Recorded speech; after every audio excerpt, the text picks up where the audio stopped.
este accentillo tan especial que tengo. Yo entiendo que es un duro sufrir, pero lo estáis aguantando como los machos. ¿Sí? Bueno, terminamos. Y gracias. Deleitaros en este libro que tiene tanta enseñanza y estamos en algunos puntos solo tocando la cumbre, una enseñanza un poco superficial. Habría que adentrar en muchas cuestiones. Por ejemplo, el hermano me preguntaba, y en el tiempo de la tribulación, al no estar el Espíritu Santo, la gente se convertirá. Pues sí, entendemos eso, pero ¿no tendrán el Espíritu Santo morando en ellos como ahora? Yo creo que el Espíritu Santo estará con ellos, pero en mi entendimiento, al revertir estos 7 años a los tiempos del Antiguo Testamento, es como el Antiguo Testamento no ha terminado, ¿no? Revertir la ley está en vigor, se presentan sacrificios en el templo, etc. Habrá los que predican, al menos 2 testigos y 144.000 se convertirán. ¿No tendrán el Espíritu Santo? Yo entiendo que sí, pero de la misma forma especial que tuvieron el Señor en el Antiguo Testamento. ¿Cuál es el hilo conductor? Pues creen por fe en la promesa de Dios, lo que Dios les había iluminado en ese momento. La revelación de Dios ha sido progresiva, ¿no? La Biblia no fue escrita en un día. Moisés no sabía tanto como David, pero confiaban por fe en lo que Dios había revelado en ese momento, no dependían de sus obras, por fe siempre, y la salvación era siempre por gracia, no ganaban, no merecían la salvación. Y yo entiendo que el Espíritu Santo hacía la obra regenerativa en sus corazones, pero tenemos una clara distinción de que el Espíritu mora permanentemente en el creyente en esta época, cosa que en esa calidad no estaba presente en el Antiguo Testamento. Ahora es la dispensación del Espíritu Santo que mueve como nunca. Tenemos en el Antiguo Testamento el Espíritu Santo venía y salía en momentos claves, en los jueces, en la vida de David, etc. Así va a ser en el tiempo de la tribulación, pero evidentemente hay incógnitas que no puedo explicar y no creo que Dios nos ha revelado todo, ¿no? Lo que sí que sé que el Señor en su Espíritu Santo es el que nos convierte en sus hijos. Pero ese tiempo de tribulación, el Espíritu Santo va a estar presente, pero no de la manera ahora, y especialmente frenando la avalancha de pecado en la apostasía del anticristo. Bueno, podríamos estudiar ese tema bastante más. Tenéis características que nos va explicando en el texto, ¿no? Versículo 9, el inicuo, este hombre cuyo advenimiento es por obra de Satanás. Entendemos que es una persona con carne y hueso, pero operando en el poder y poseído por Satanás directamente. En versículo 10, y con todo engaño de iniquidad para los que se pierden. En número 6, ahora apuntad el resultado de la apostasía y la actividad del anticristo produce engaño. Engaño es el tema prevalente, dice versículo 11.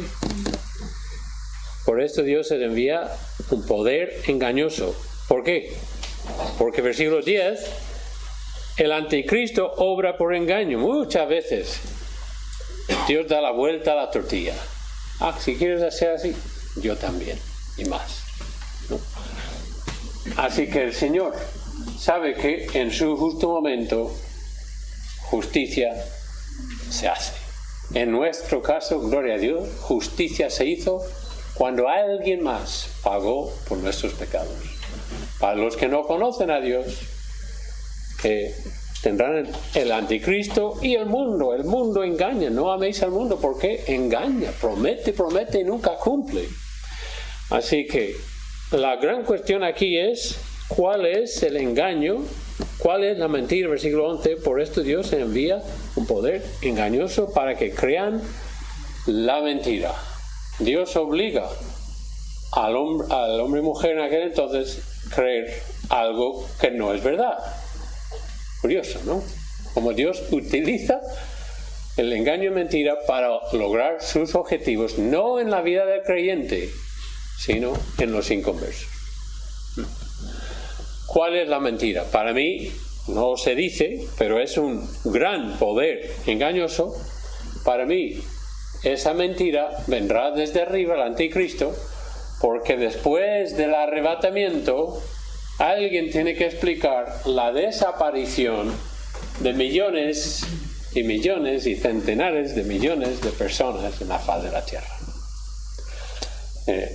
¿Cuál será la noticia en El País, El Mundo y ABC el día después del arrebatamiento? Extraterrestres. Bueno, extraterrestres o quién sabe. Yo no puedo imaginar, ¿no? Todo lo que es la nueva era,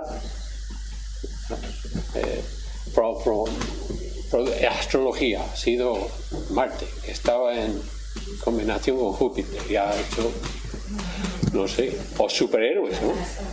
Como no sé cuál es la película, los superhéroes van desapareciendo, ¿no? ¿No es curioso? Sí, ¿no es curioso que ya nos están preparando, la van y nosotros, bueno, igual, la realidad, la ficción se ha hecho realidad. Alguna explicación tendrá que dar, y no va a ser la verdad, no va a decir que Dios ha llevado a su pueblo al cielo, estar con él. Esa es la verdad y no lo va a decir. Estarán obligados a creer cualquiera que sea la mentira, explicar la desaparición de millones de personas. Ese es mi entendimiento, porque es un acontecimiento enorme y tendrá que dar alguna explicación. Y habiendo dado alguna explicación coherente y congruente en la mente de la gente, consolidará aún más su poder. Alguien que ya ha tenido la gran y brillante idea de explicar todo esto, pues confiemos en él, ¿no? Y ya consolida su poder, a fin de que sean condenados todos los que no creyeron.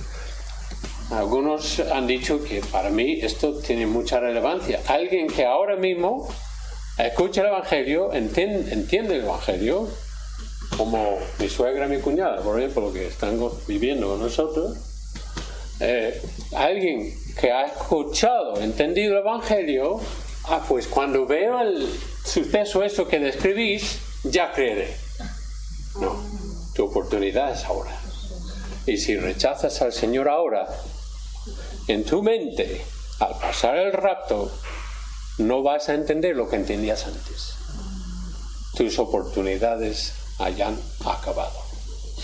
No para todo el mundo, por algunos que no habían escuchado el Evangelio lo van a escuchar a través de los testigos y se convertirán de tal manera que al final de la tribulación entendemos que hay muchos mártires, mucha gente creyente y llegan a las puertas del milenio creyendo en Jesús, ¿no? Elogios para ellos vemos en Apocalipsis, Mateo 24, 25 también. ¿Vale? Los que encontraron placer en el engaño serán engañados por el anticristo, no por el anticristo sino Dios. El anticristo engaña, pero en este caso Dios obligará a que ellos crean la mentira del anticristo. Se van obligados a creer la mentira. Y hablamos de lo que creo yo es esa mentira. Hay otras versiones, no tenemos tiempo a entrar en esas. Serán juzgados y condenados para siempre y perecerán, porque dice que entre los que perecerán, en los que se pierden, versículo 10. No hablamos de creyentes, no serán creyentes que están obligados a mentir, que todos los creyentes seremos arrebatados, los que vivimos y los que hayamos muertos con Cristo. Primera Tesalonicenses capítulo 4. Muy bien, entonces terminamos esta sección 13 al 17 destacando la manera que debemos responder a esta información sobre el futuro, arrebatamiento y segunda venida. ¿Cuáles son? Gratitud, confianza y esperanza. En primer lugar debemos dar gracias que el Señor nos ha traído esta información. Consuela, ¿no? Cuando estás incierto, antes de la operación de nuestro hermano Mark, todos estábamos, ay, ¿qué va a pasar? ¿Qué va a pasar? Si hubiéramos sabido que la operación iba a salir perfectamente bien, tranquilos, ¿no? Así que la esperanza bienaventurada que describe aquí en versículo 16, la buena esperanza, nos trae consuelo y por ello debemos dar gracias. Versículo 13. Pero nosotros debemos dar siempre gracias a Dios respecto a vosotros, hermanos amados por el Señor, de que Dios os haya escogido desde el principio para la salvación. La doctrina de la elección, la predestinación, que mismamente Pablo había hablado en otros pasajes, no es un tema de elitismo, no es un tema de lo cual podemos sacar pecho y presumir, no, yo soy elegido, sino gracias, porque merecidos no lo somos. Si Dios nos ha escogido es porque no veía nada en nosotros, ni bonito, ni bueno, ni barato. Aún así, nos ha salvado, ¿no? Así que, número 1, al dar gracias para nuestros beneficios espirituales. 2, el elegir ser fuerte en la fuerza de Dios, y valga la redundancia. Versículo 15. Así que, hermanos, estad firmes y retened la doctrina que habéis aprendido. No dejáis que seáis llevados por doquier con cada viento de doctrina, ¿no? ¿Dónde decía Pablo eso? ¿En otra carta? ¿Timoteo? No, estáis llevados por cada viento de doctrina. Efesios. Así que está diciendo lo mismo en otras palabras. Tenemos una sintonía aquí con Pablo. Estad firmes, retened la doctrina. Elegir ser fuerte. Estas sí son tradiciones buenas. Ahora machacamos las tradiciones en España mucho, la idolatría, la Semana Santa, cofradías, los pasos, todas las imágenes de la Virgen, etcétera, etcétera. Pero tradiciones en sí no son malas, sino si están mal fundamentadas. Ahora, una tradición buena es siempre dar gracias, siempre estar agradecido, ¿no? Así que los rituales en la vida tienen que ser buen fundamento, y cuando los tienen, un ritual no es algo en sí malo, sino tiene que estar bien fundamentado. El ritual de levantarnos pronto, asearnos, tener tiempo con el Señor, vestirnos, irnos a la iglesia el domingo por la mañana, es un buen ritual. No confiemos en ese ritual para nuestra salvación, sino nos ayuda a acercarnos al Señor porque nos preparamos física, material, mental y espiritualmente. Manténgase firme. Steco es la palabra. Afirmados, estar fuertes, persistentes. Cuando tenéis duda, busca esclarecer esa duda. No os quedáis con la duda entre aguas, como Santiago diría, de doble ánimo. La persona de doble ánimo es inestable. Sepa bien lo que crees y fundamenta tu vida sobre ello. Muy bien, ahora encontramos la segunda oración de Pablo, y es por constancia, los últimos 2 versículos. Y el mismo Señor Jesucristo y Dios de nuestro Padre, el cual nos amó y nos dio consolación eterna y buena esperanza por gracia, conforte vuestros corazones y os confirme, os haga estables, afirmados en toda buena palabra y obra. Sé fuerte en el Señor, mantente constante, al orar por constancia, confianza, esperanza. Aguanta el tirón, el Señor está contigo. No os llevéis por cualquiera que os lleve de contraria y simplemente por su opinión o su palabrería os quiere desviar de la verdad. Muy bien, esto es el momento en el cual muy típicamente en los escritos de Pablo, empieza con teoría y termina con la práctica, ¿no? Teoría y práctica.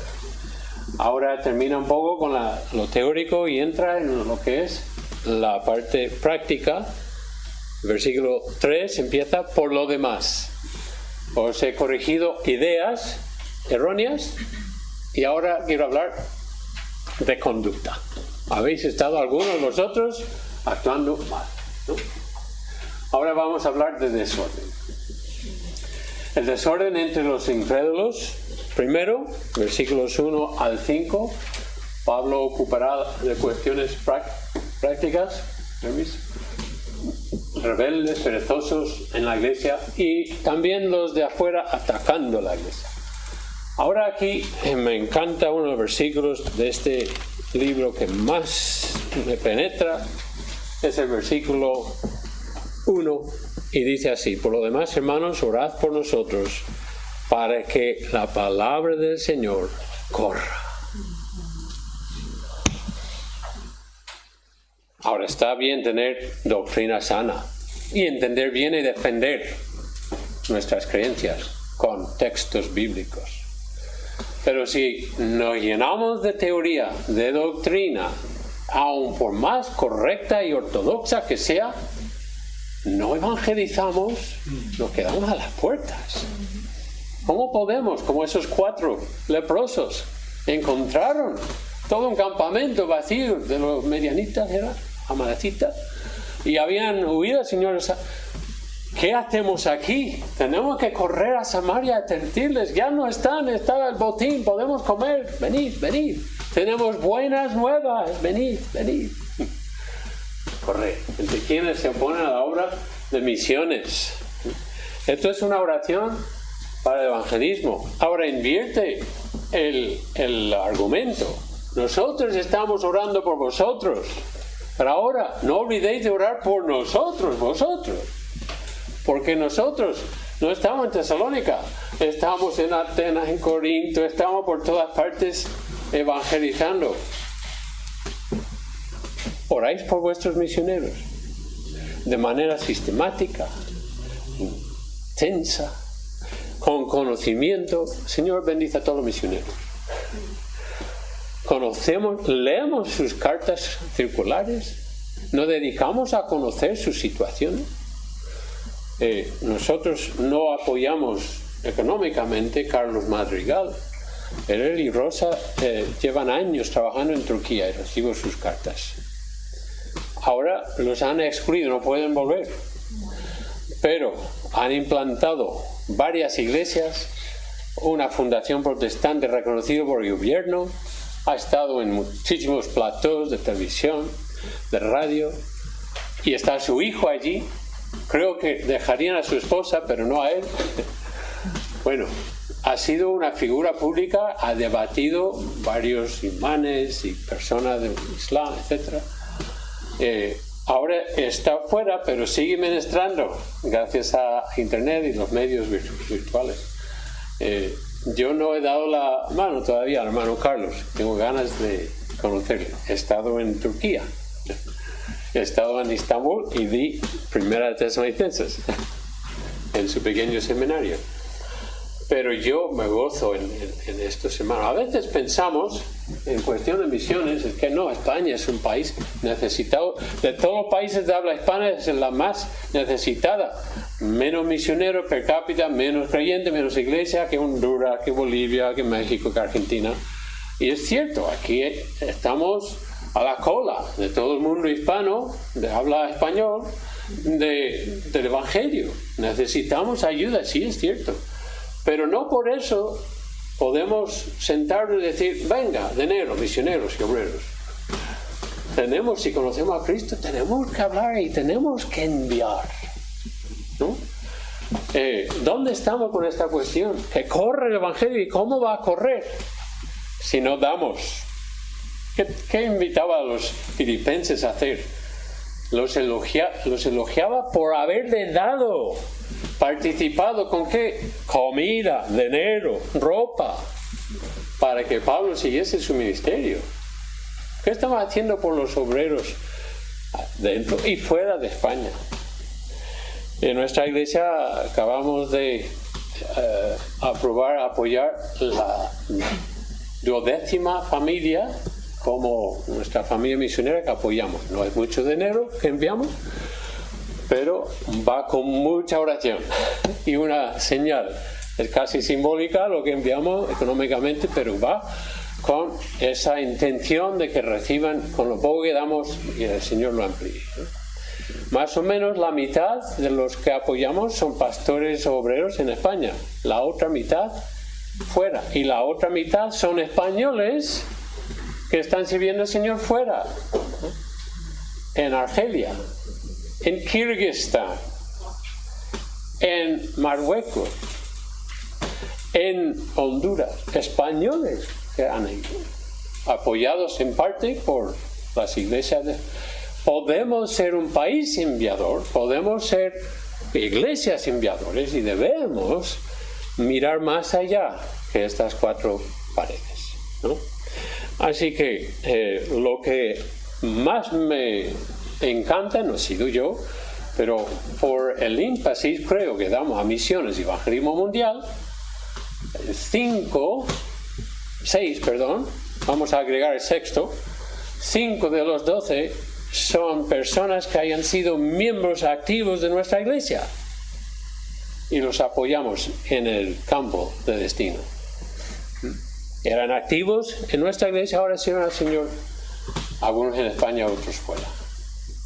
Estamos al punto de encomendar otro hermano a una obra que van a abrir en Pontevedra. Es la segunda vez que hemos encomendado miembros de nuestra iglesia a abrir una iglesia en otro lugar. Iglesias locales debemos reproducir otras iglesias. Esa es la idea. Individuos, creyentes reproduciéndonos, iglesias reproduciéndose. ¿Cuál es el secreto de alcanzar al mundo? A través de testimonio personal y la duplicación, la reproducción de iglesias locales. ¿Que corre el evangelio? ¿Cómo? Enviando misioneros, enviando obreros. Lo mismo, quizás tú hayas estado resistiendo esa llamada del Señor. Habrá algún joven y no tan joven que sintió que Dios te está llamando y resiste su llamada. Mi padre sintió el llamado al ministerio cuando tenía 17, 18 años. Él mismo confiesa que resistió, hizo oídos sordos a esa llamada, aunque estaba muy activo en su iglesia. Pero ya con 32, 33 años, por fin cayó y decía, no, Dios me ha llamado a predicar. Y terminó los últimos 30 años plus dedicado a abrir 2 iglesias y pastorear una tercera por varios años. Pero a veces podemos hacer lo mismo. Parece que todo va bien porque estoy activo en mi iglesia, pero Dios te ha llamado a tiempo completo, salir de tu zona de confort, tu ciudad, tu casa, tu país, a otro lugar. Tenemos una pareja que se conocieron en la iglesia, se casaron en una iglesia, ella, salmantina, y están sirviendo en Kirguistán, en países de los istanes que ni conocemos. Tienen una maravillosa, no pueden estar como misioneros, pero a través de, ella es enfermera y él es profesor y ahora pastor de una iglesia internacional en la capital. ¿Se puede hacer? Claro que se puede. Responde al llamado del Señor para que corra el evangelio. Me encanta esta palabra. Se difunda rápidamente, que llegue pronto. Distintas traducciones de esta frase. Y mirad cómo pone la definición: correr de personas apresuradas, de aquellas que corren una pista de atletismo, de una metáfora tomada de los corredores de una carrera, forzarse mucho, gastar toda la fuerza en realizar, alcanzar algo. Esta palabra griega, no se ha puesto, pero es una palabra importante que dice que no debemos estar simplemente tomando un paseo, haciendo la obra del Señor, evangelísticamente, sino con gran esfuerzo y sacrificio. Yo creo que hemos hecho la reunión anual de la iglesia, creo que una 20 o 25% de los ingresos totales de nuestra pequeña iglesia, 50 personas o menos, casi 25% va a la obra misionera. Ahora, sí, pero no tenéis que cubrir, sí, tenemos que cubrir gastos, pero yo creo que cuando nosotros nos damos cuenta de nuestra necesidad de cumplir la gran comisión personalmente, apoyando a misioneros, no va a minimizar mi participación en mi iglesia, sino va a aumentar mi deseo de servir al Señor donde estoy yo plantado. Significado. Tenéis aquí los apuntes en un léxico sobre la palabra que aparezca aquí en el griego. Por tanto, oremos para que el Evangelio sea recibido, por lo tanto Dios sea glorificado y para que los elegidos oigan. Es eso, claro. Para que alguien se convierta a Cristo, que Dios sabe quién es elegido, alguien tiene que hacerle llegar el Evangelio. Deja que Dios te utilice. No sabemos quiénes son los elegidos. Eso es cosa de Dios. Yo evangelizo a todo el mundo, pero si no evangelizo, el Evangelio no llegará, alguien más lo va a hacer. Pero yo quiero ser obediente y hacer que el Evangelio corra, de tal manera que Dios sea glorificado, así como lo fue entre vosotros. Y para que seamos librados de hombres perversos. Por eso estamos hablando de incrédulos. Porque corre el Evangelio para que llegue a incrédulos. Y para que Dios también pide Pablo, por constancia, entre quienes oponen el crecimiento. No os olvidéis de lo que pasó en Tesalónica cuando estaba allí, alboroto, pandilleros de pago, mercenarios pagados para crear un humo de cortina a las autoridades, ¿no? La palabra aquí es preciosa en versículo 3, que os afirme.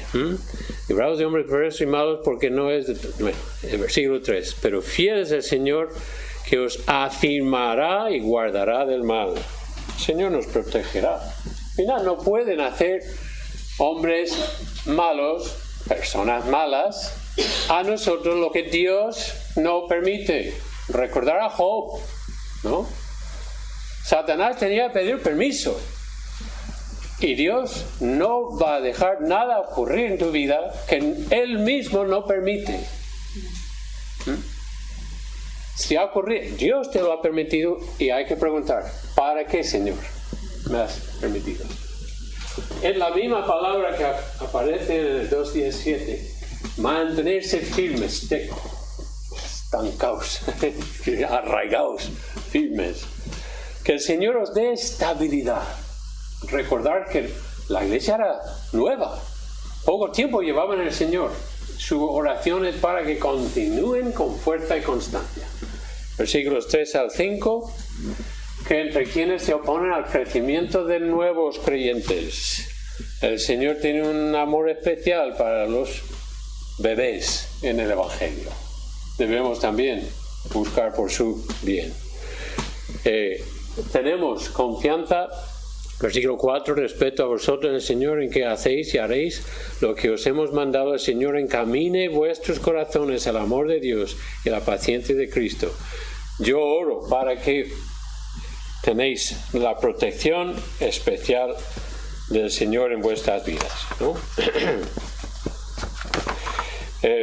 Esta oración que termina en el versículo 5, perdón, estamos todavía en el versículo 4 y 5, yo me adelanté, me parece.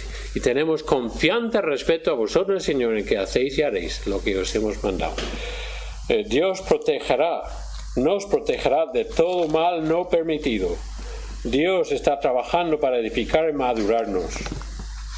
Dios se goza en nosotros. Dios se goza en nosotros. ¿No es bonito lo que dice en Sofonías, que Dios canta sobre nosotros? A mí me hubiera gustado escuchar a Jesús cantando. Qué voz, ¿no? Pero Dios dice en Sofonías que Dios canta. ¿Y cuál es el tema de su cántico? Nosotros. Qué bonito, ¿no? Recordar que el Señor nos quiere con tanta ternura que cuando Él compone canciones, nosotros somos el tema de su canción.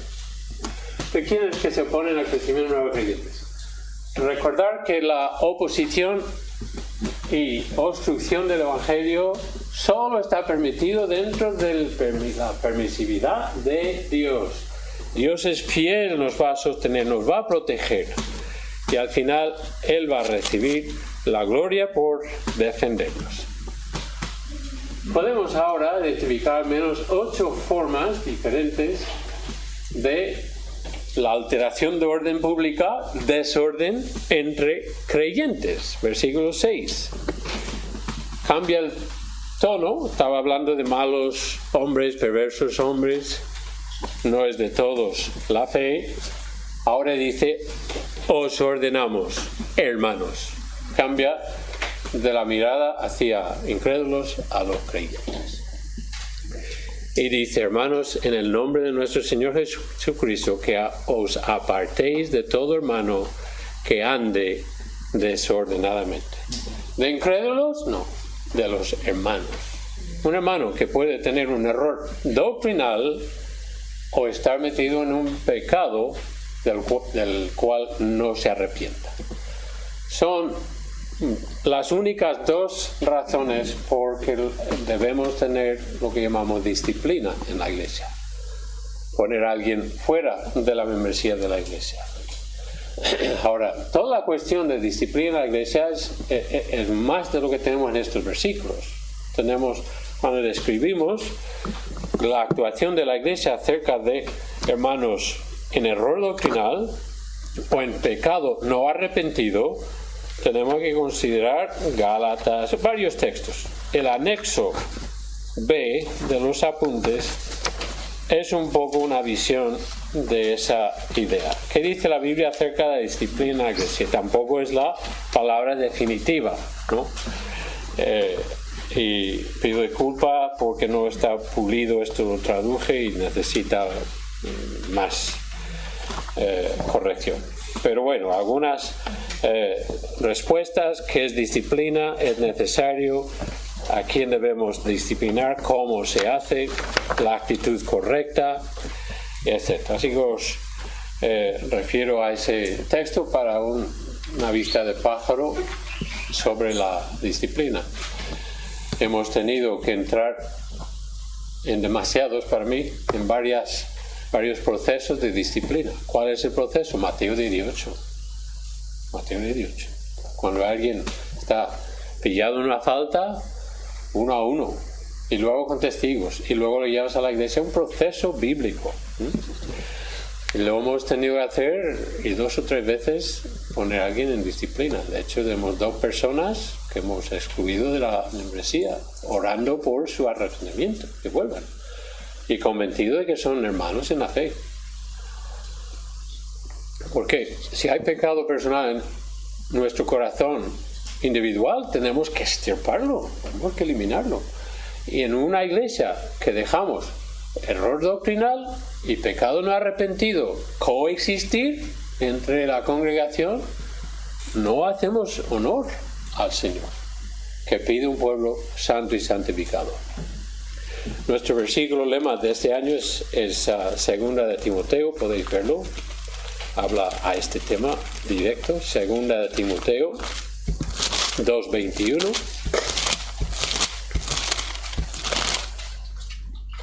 Así que si alguno se limpia de estas cosas, será instrumento para honra, santificado y útil al Señor. No somos limpios, se reduce la utilidad que tenemos para el Señor. Si no somos santificados, no somos instrumentos maleables y útiles para el Señor. El Señor quiere usar instrumentos limpios y dispuestos así a toda buena obra. Ahora, en la iglesia toleramos esta clase de pecado, error doctrinal, no estamos honrando las directrices del Señor. Y hay que tomar medidas, ¿no? Y dice aquí que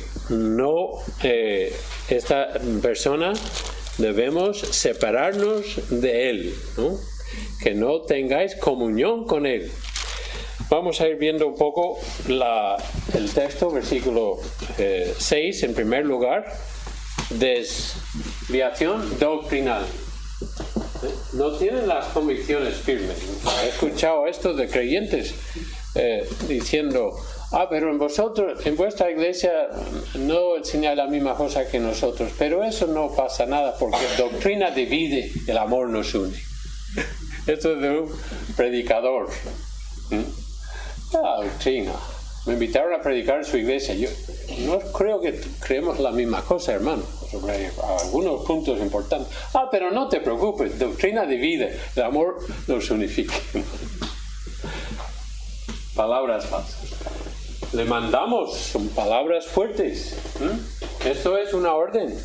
No toleraréis a personas desordenadas, que anden desordenados. Y es una sutil manera de decirnos a nosotros todos que debemos andar ordenadamente. Señor Dios, hágase todo con decencia y orden. Cuando hay desorden, se mancha el nombre de Cristo, se mancha el nombre de la iglesia y no damos luz, empaña nuestro testimonio y nuestra desordenada de filas, la palabra atactos. Cuando veis palabras en griegas que casi siempre empieza con la A, la alfa privativa, priva de la palabra su virtud. En griega, en vez de ser ordenado, desorden. Irregular, desmedido, desmesurado, desviación. Tenemos que proteger y nos es una responsabilidad. En segundo lugar, crítica de maestros o pastores, versículos 7 y 8, porque vosotros mismos sabéis de qué manera debéis imitarnos, pues nosotros no anduvimos desordenadamente, ni comimos de balde el pan de nadie, sino trabajamos con afán y fatiga día y noche. Nos da a entender de que estos hombres que estaban andando desordenadamente eran perezosos y decían, no, el Señor va a venir en cualquier momento, así que dejemos de trabajar, esperemos que venga. No, una falsa enseñanza y contraria a lo que Pablo había enseñado. Y lo sabían ellos. Sin embargo, toleraban que estos hombres seguían en la iglesia y seguían siendo maestros. El Señor, Pablo les enseña que no hay que obedecer las instrucciones a lo que Pablo le había dicho con la autoridad de ser apóstol. Ahora, debemos creer todo lo que el pastor diga, si está en constante con la palabra. Y yo no puedo decir a nuestra iglesia, tenéis que creer todo lo que yo diga. Todo lo que está en armonía con la escritura, y debéis indagar, asegurarse de lo que yo diga es correcto. Y cuando estoy en error, señalarme, enseñarme, ¿no? Así que la crítica de líderes y pastores es demasiado común, ¿no? Y es fácil hablar de otros cuando no están. Tenemos que ser hombres y mujeres de integridad. Y si tenemos algo en contra de alguien, a ese alguien tenemos que hablar. Con el Señor y a esa alguien, ¿no? Así frenamos los rumores, los chismes. Hay dos maneras una manera, con dos vertientes de resolver conflictos. En Mateo 5, Mateo 18. Cuando eres el ofendido, tienes que ir a buscar quien te haya ofendido y decírselo. No a otros, mira lo que me ha dicho, no, a la persona que te ha ofendido. Y si eres el ofensor, Mateo 5, tienes que dejar tu regalo al altar y a la persona que has ofendido y pedir disculpas. Tanto ofensor como ofendido, ir a la persona ofendida o ofensor. Tenemos que buscar entre personas, no estar hablando con los demás de aquel persona, así violamos la escritura. Renuencia de seguir buenos ejemplos, versículo 9. No porque no tuviésemos derecho, sino por daros nosotros mismos un ejemplo para que nos imitaseis. El Señor les había dado a ellos excelentes ejemplos, ¿no? Timoteo, Silvano. No hablaba de Lucas, ese equipo de misioneros estaba compuesto por 2 judíos, uno criado fuera de Israel, otro dentro, Timoteo, mestizo, mixto, y Lucas, gentil. Pero de todos los compañeros que Pablo tenía, Lucas parece que es el más cercano, un hombre que no era ni siquiera judío. Solo Lucas está conmigo. ¿Cuánto quería al querido Lucas? Ejemplos tenían. Vosotros tenéis ejemplos. ¿Sabéis quiénes son? No hablo solo de hombres, sino de mujeres. Tenemos una hermana en nuestra iglesia que es una joya enviada desde el cielo. Vaya ejemplo. No solo a las mujeres, sino a todos y a mí. Vaya hermana. Es que no conozco a una persona con más humildad, con más disposición de servir, buscando maneras de ayudar y bendecir, visitando a personas decaídas y desanimadas por su cuenta, no porque el pastor lo diga. Siempre presta y pronta a servir en todo lo que hay. Y está enferma y tiene los 2 tímpanos rotos y tiene muchísimo problema de salud. Nunca la escuchas quejarse, jamás. Ejemplos tenéis, buscar esos ejemplos. Pereza en el trabajo, 10 y 11. Si no trabajan, no coman. Bueno, a veces no encuentras empleo. Y gracias a Dios por esa red social que tiene nuestro gobierno, ¿verdad? Pero podemos abusar fuertemente de ello. Y demasiados excesos de gente cobrando el paro o el subsidio y luego trabajando y cobrando en negro. O simplemente no trabajando y quedándose. ¿Para qué voy a buscar trabajo? Si me la dan. Busca trabajo. Sé hombre, mujer, íntegra, ¿no? Así que la pereza allí. ¿Por qué no trabajaban? Porque tenían este error doctrinal de que Jesús venía ya. Y no. El Señor nos llama a trabajar en la viña, a ocuparnos en la viña hasta que Él venga. Y eso es nuestro deber. Trabajar como tuviéramos toda la vida por delante y esperar con confianza y esperanza que en cualquier momento Cristo vendrá por mí. Eso me ayudará a mantener mis cuentas al día. Si yo he ofendido a alguien, no tengo que esperar hasta mañana ni la semana que viene, tengo que correr a buscar, arreglar mis cuentas. Si yo estoy ofendiendo a mi santo Dios, buscar su perdón, arrepentirme y humillarme en el instante que yo me doy cuenta. Estar al día con nuestras cuentas. Y la presunción bullicioso, versículo 12, a los cuales mandamos y exhortamos por nuestro Señor Jesucristo que trabajando sossegadamente y coman su propio pan. No están siempre pidiendo, sino haciendo. Tenéis los pedigüeños, ¿no? Sin estar en todos lados, los pordioseros. Lo curioso que en nuestra experiencia es que los que más piden y, ay, por Dios, no, tenga misericordia, son los que no necesariamente son los más necesitados. Los más necesitados no suelen venir pidiendo. Así que tengamos discernimiento, pero tengamos corazón también, para los que sí podemos ayudarles con una necesidad real. Pero no haciendo alardes y ruido vanagloriosos en su manera, ¿no? La presunción es exaltarnos a nosotros mismos. Esa manera de vivir es contraria a todas las virtudes cristianas. ¿Quién era el desertor que decías? No, alguien. Los desertores. Dice, y vosotros, hermanos, no os canséis de hacer el bien.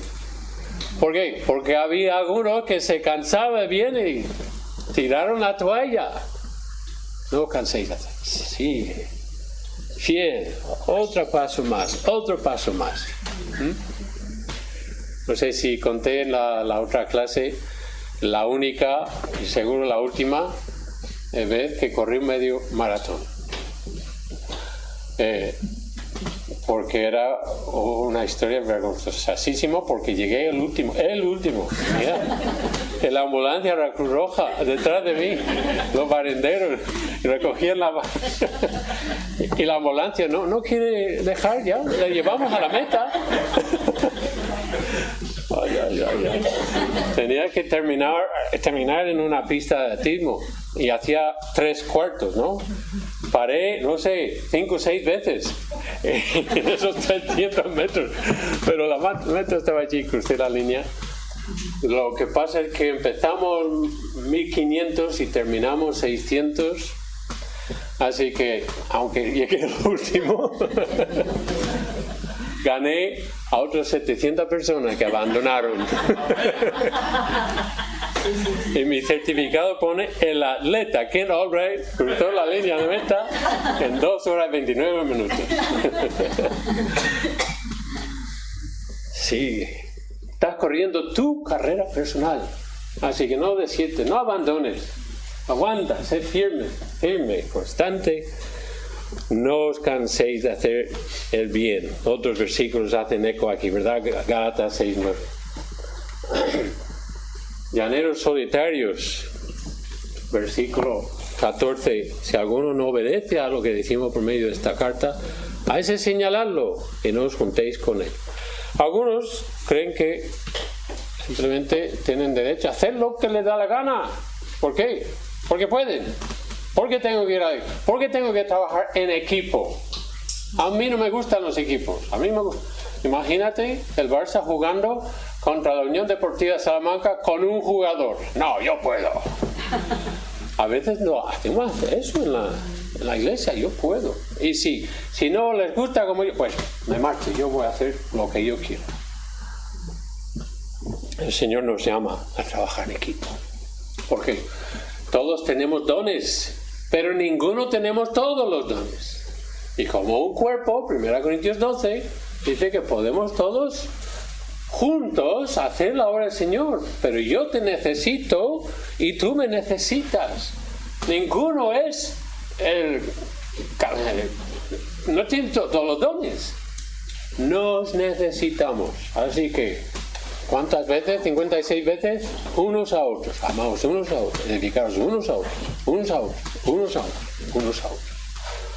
Y finalmente, los hermanos errantes, versículo 15. Mas no lo tengáis por enemigo, es hermano. Es hermano. Y que guárdale, ámale y restáurale. Gálatas 6. ¿No? Y recordar que tú también podías caer en esa trampa de ser. La última sección, 3 versículos de conclusión, de salutación, lo encontramos aquí, son preciosas palabras también. El Señor de paz. ¿Quién es el Señor de paz? El que trae paz. Solo hay un príncipe de paz. Solo hay uno que nos puede dar sosiego, tranquilidad, dulce descanso. Es el autor de la paz. Y él nació en Belén. Dice la paz y la gracia, un tema a menudo que aparece en los escritos, paz y gracia. Dice, y que el Señor os dé. ¿Dónde está gracia? No veo la palabra gracia, versículo 18, la gracia del Señor. Pero dice en versículo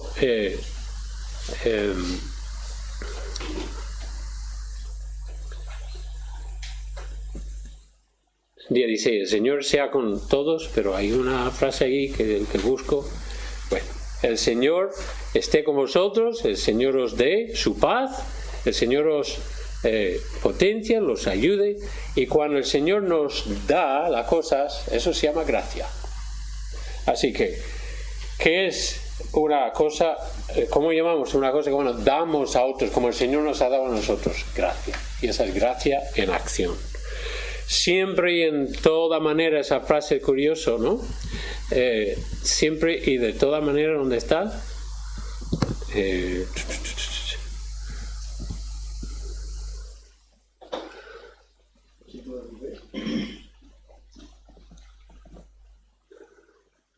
Bueno, es una frase que sale en otra traducción. Siempre y de toda manera. Y debemos entender que hay varias maneras de dar y de servir. De mi propia mano, esta carta la firma él mismo porque había unos imitadores de Pablo y quería afirmar que yo soy yo y no otro. Y luego dice, ella es signo o señal en todas mis cartas, signo en toda carta mía. Y lo vemos también en 1 Corintios 6 y Colosenses. Curiosamente, no está en el libro de Hebreos. A los que creéis que Pablo escribió Hebreos, hubiera sido mejor, pues yo lo firmo Pablo. Bueno, no creo que fue Pablo, aunque sí quizás un compañero de Pablo. Hermanos, Belén y yo os damos las gracias de nuevo por dejarnos serviros. Y más que nada quizás es crear un apetito, ganas, sed de conocer la carta mejor y aplicar sus enseñanzas a vuestras vidas. El Señor te bendiga.